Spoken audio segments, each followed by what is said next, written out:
Hey everyone, I'm Scott Stokely, and this is going to kind of be a fun video to make. I think we're going to have some laughs and some discussion over this one. But a couple months ago, I set a world record in Las Vegas for the fastest throw ever with a golf disc sidearm. And I set the record with a TechDisc. It was 86.2 miles per hour. And there's been a bit of controversy surrounding the record. There are some people out there that say that it may or may not be a valid record. Perhaps the equipment didn't do its job properly. And I'm going to explain all the reasons that I've heard and that I've thrown in as to why that might be true. It might not be a valid world record. I'm also going to throw in why I think it may be true. But I'm also going to give you my conclusions, which probably aren't going to be what you're expecting. But first, the only reason this whole thing has come up is because I do throw sidearms farther than anyone in the world. And I'm 54 years old and I'm doing it without injuries because I throw correctly. And I am traveling the world on tour, and I just opened up a whole bunch of seminars, my full day Stokely Method disc golf seminars. You can go to scottstokely.net to see if one's coming near you. If there's not, get on the mailing list because I'll be opening up at least 20 more before I head out of the country this winter.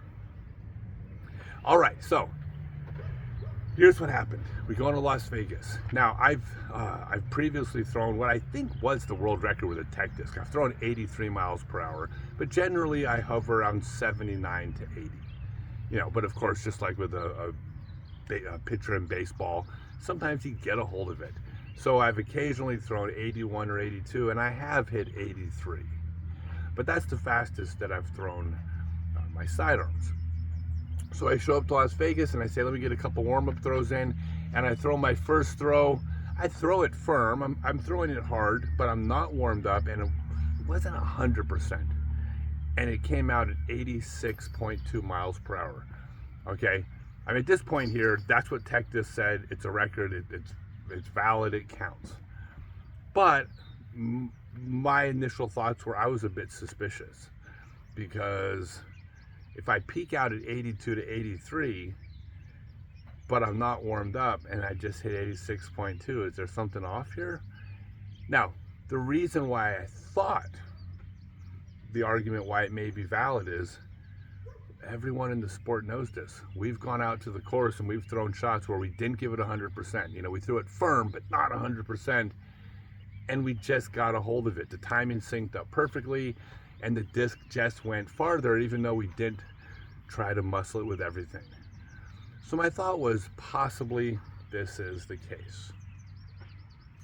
At the same time, I was suspicious because I can throw consistently 79 to 80 miles an hour, which means 81, 82, even 83 falls within this range of the variance of getting a hold of one.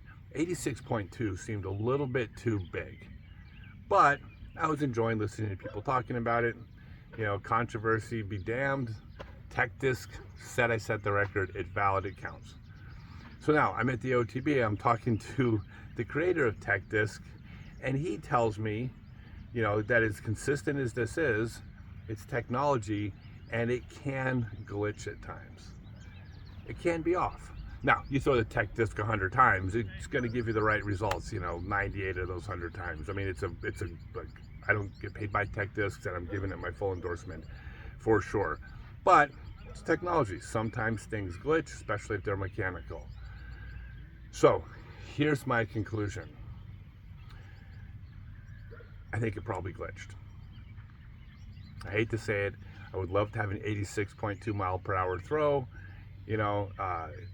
If that's what it says on the record books, I'm not going to turn it down because that's the reading I got. It's fair. But if someone out there says that probably wasn't the case, I'm okay with that because I think if I was in Vegas pushing my chips onto one bet or another, I'm pushing 90% of my chips into it glitched. Now, having said that, the 82 and the 83 mile an hour throws that I've made, I think those are valid because I've thrown a number of throws within that range. So I personally think I've thrown a disc sidearm 83 miles per hour, probably a lot farther when I was younger, but we had no way of measuring it.